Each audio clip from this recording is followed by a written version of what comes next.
kailangan nating lumapit sa Panginoong Hesukristo.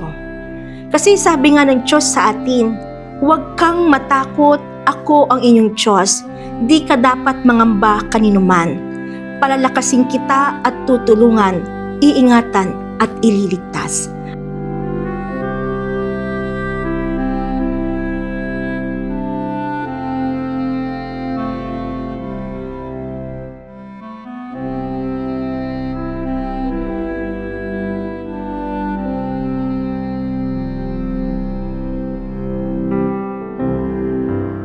Amen. Mabiyaya, mapagpalang araw sa inyo lahat. Muli, patuloy niyo pong suportahan, subaybayan ang ating programa sa Emmanuel TV Network. At kung may mga katanungan po kayo, please comment down below.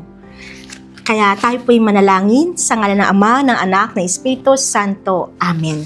Si Yahweh papurihan, purihin mo kaluluwa. Ang pangalan niyang banal, purihin mo sa tuwina. Ikaw aking kaluluwa, ang Diyos ay papurihan, at huwag mong lilimutin yaong kanyang kabutihan. Ang lahat kong kasalanan, siya ang nagpapatawad. Anumang aking sakit, ginagamot niyang lahat. Sa bingit ng kamatayan, ako ay nililigtas, at pinagpapala ako sa pag-ibig niya't habag. Sa sarili ang dulot niya'y kasiyahan habang buhay.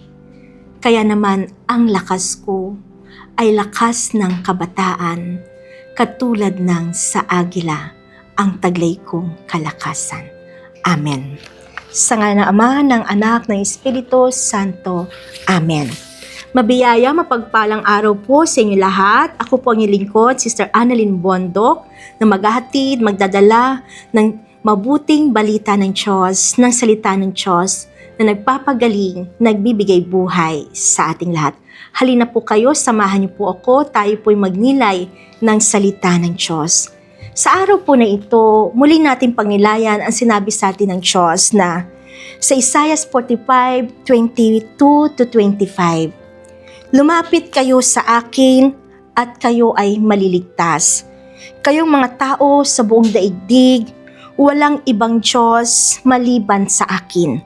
Ako ay tapat sa aking pangako at di magbabago. At tutuparin ko ang aking mga pangako. Lahat ng tao ay luluhod sa aking harapan at mangangakong sila'y magtatapat sa akin. Ang salita ng Diyos. Salamat sa Diyos.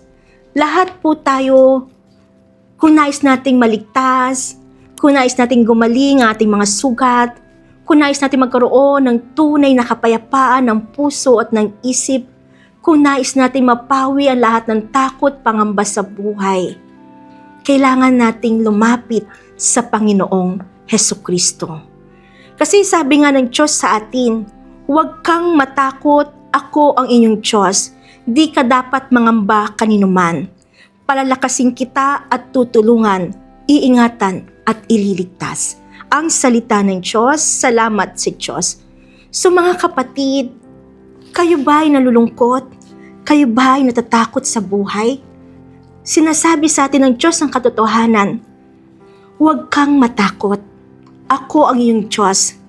Di ka dapat mangamba kaninuman. Ito ay hamon sa atin ng Diyos. Ito ay panawagan sa atin ng Diyos na kailangan nating magtiwala sa Diyos upang nasa ganon mapawi ang lahat ng takot sa ating puso. Mapawi ang lahat ng lungkot at lumbay.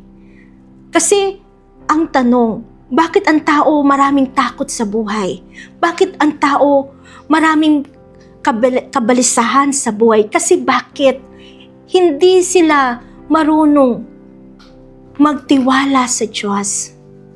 Hindi sila marunong makinig sa Diyos.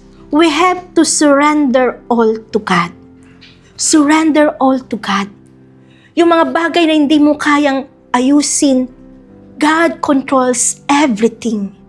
Yung mga anumang ating kakulangan sa buhay, pupunan ng Diyos ang lahat ng ating kakulangan. Mahirap ka man, wala ka mang yaman, anong sinabi ng Diyos sa atin? Higit sa lahat, pag sumakitan nyo, pagharian kayo ng Diyos, at anuman hilingin nyo, ipagkakaloob ko. Ibig sabihin mga kapatid, na sa Diyos ang tunay nating kayamanan. Na sa Diyos ang lahat-lahat sa ating buhay. Ang Diyos ang kaganapan ng buhay natin. Kaya ang tanong, bakit maraming tao hindi makasunod kay Lord? Bakit maraming tao magulo ang buhay, nahihirapan? Kasi hindi sila nananalig, nagtitiwala. Sasabihin nila, nananalig ako kay Lord, nagtitiwala ako sa Diyos. Pero ang tanong, nasaan ang tao pag araw ng linggo? Marami tamad magsimba. Marami hindi dumadalo sa piging ng Diyos. Maraming tao hindi nakikinig sa salita ng Diyos. Kaya nga sinabi ng Diyos sa atin, sinabi niya sa ating lahat, huwag niyong kaligtaan ang pagdalo sa aking piging kung saan ko kayo pinalalakas. Ibig sabihin mga kapatid, nais ng Diyos na tayo gumaling. Nais ng Diyos na tayo lumakas. Nais ng Diyos maging malaya tayo. Ayaw ng Diyos na ang tayo nakagapos sa kasalanan, nakagapos sa galit, sa kalungkutan. Kasi ito ay simbolo ng kawalan ng pananalig sa Diyos. Gusto niya maging malaya tayo.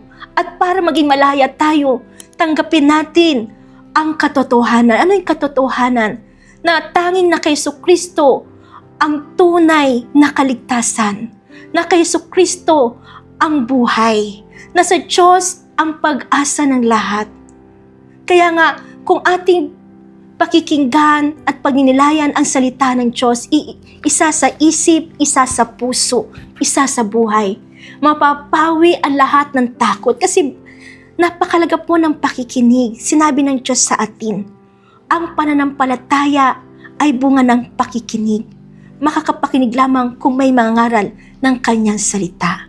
Kaya sa ating lahat na nakikinig ngayon sa mga oras na ito, you are so blessed. Mapalad ka kung ikaw ay nakikinig sa salita ng Diyos at naniniwala at sinasabuhay. Kasi sinabi ng Diyos, mapalad ang nakikinig ng salita ng Diyos at tumutupad nito. Kaya sa ating lahat, sa buhay natin, kung gusto natin magtagumpay sa buhay, kung gusto natin magkaroon ng ganap na buhay, nawa pagyamanin natin ang ating ugnayan, relasyon sa Diyos. Kasi sa totoo lang, sabi nga ng Diyos sa atin, babasahin ko, kung paanong ang hamog ay nagpapasariwa sa lupa, gayon ang Espiritu ng Diyos nagbibigay buhay sa mga patay.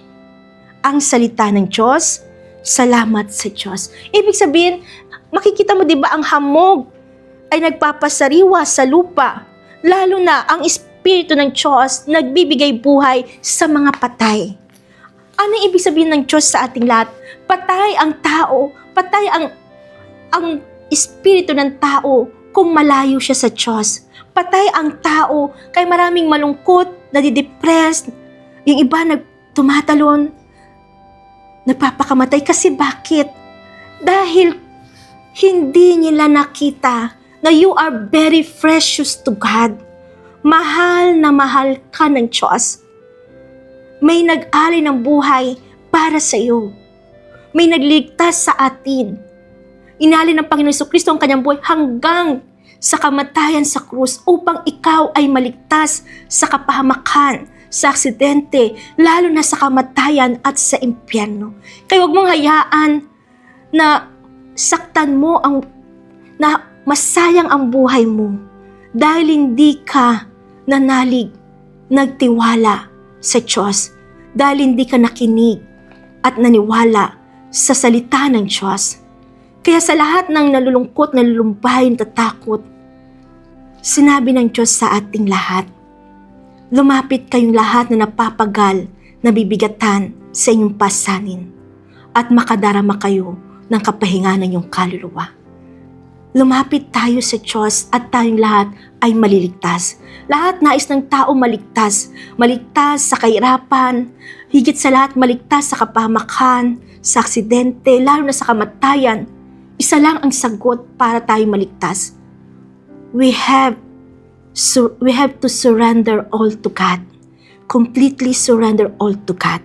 Sabi nga ng Diyos, may taong trabaho ng trabaho pero patuloy lamang humahangos. May taong babagal-bagal, mahina, walang kaya, sadsad sa hirap. Pero nung siya'y nilingap ng Diyos, siya'y nakabangon, umunlad ang kanyang buhay. At marami nagulat sa nangyari sa kanya. Wala sa dami ng ipon, wala sa taas ng posisyon, wala sa kayamanan, wala sa anumang bagay ang tagumpay ng buhay, kundi nasa paglingap ng Diyos upang tayo bumangon, umunlad. Babagal-bagal ka man, mahina, walang kaya, sadsad sa hirap.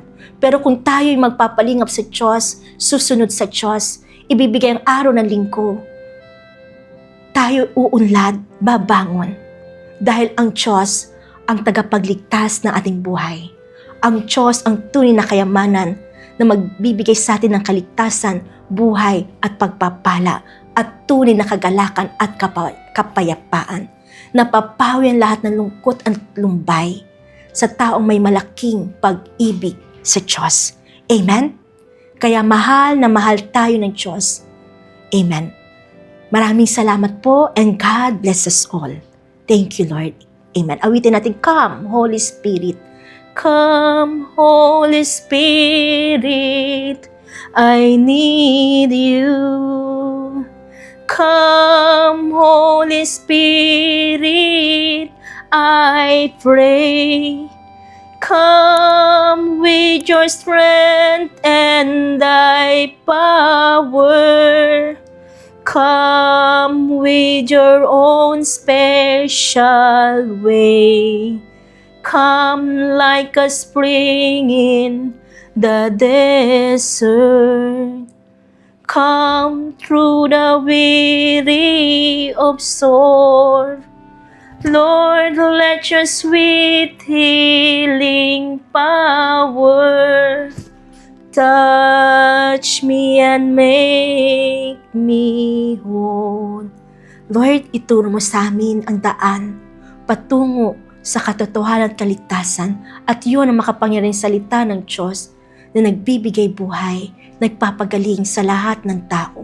Kaya Lord, ibuhos mo yung banal na Espiritu Santo, at anuman ang aming sakit, iyong gagamutin.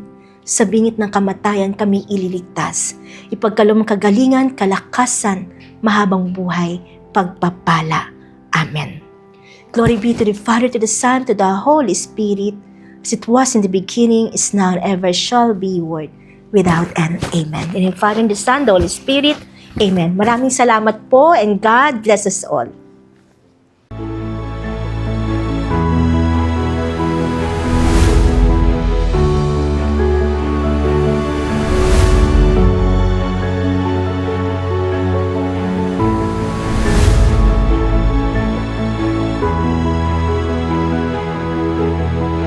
You're watching ETVN Philippines.